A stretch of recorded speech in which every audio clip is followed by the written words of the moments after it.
Le climat du mois. Psycho.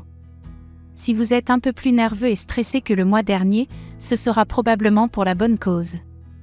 En effet, vous pourriez démarrer ou redémarrer quelque chose, mais il faudra veiller, surtout le premier décan, à ne pas prendre vos désirs pour la réalité. Vous ne serez pas toujours dans le concret et cela risque de vous porter préjudice, quelqu'un pouvant abuser de votre bonne foi.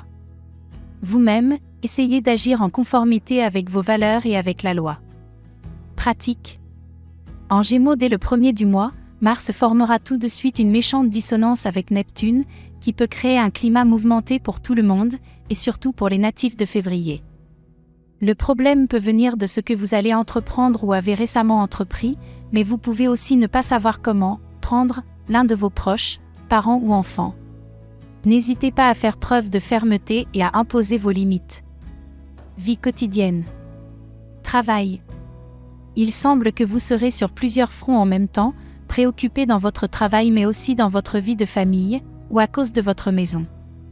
Un déménagement peut vous pomper beaucoup d'énergie, par exemple, ou des travaux que vous allez entreprendre chez vous et qui vous empêcheront de vous concentrer sur vos tâches habituelles.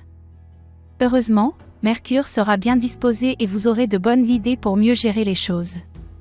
Échange. Même si vous êtes au four et au moulin, vos échanges se passeront au mieux grâce au bon influx de Mercure.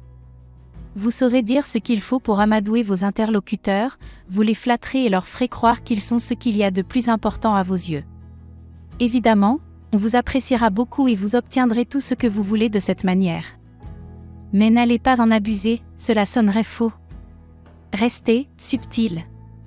Sentiment. À 2. Vénus aussi sera bien disposée à partir du 3, ce qui signifie que votre vie affective sera source de satisfaction et de bien-être. Votre chéri ou vos enfants feront tout pour vous faire plaisir, comme une sorte de repos du guerrier.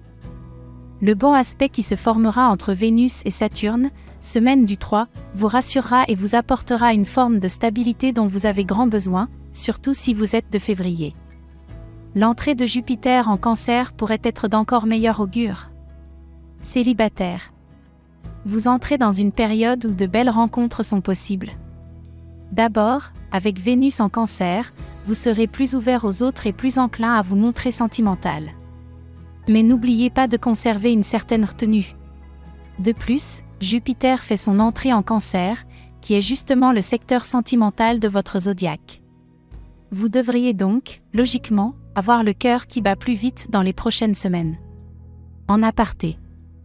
L'entrée de Jupiter en Cancer s'effectuera en fin de mois, mais les natifs de février en ressentiront les bons influx bien avant. Si vous êtes déjà en couple, un enfant pourrait s'annoncer, en tout cas, vous en aurez le désir. Et si vous êtes célibataire, vous serez attiré par quelqu'un dont la sensibilité sera très semblable à la vôtre. Mais votre créativité sera aussi très accentuée. La meilleure semaine du mois. Incontestablement celle du 24, avec l'entrée du Soleil et de Jupiter chez l'ami Cancer.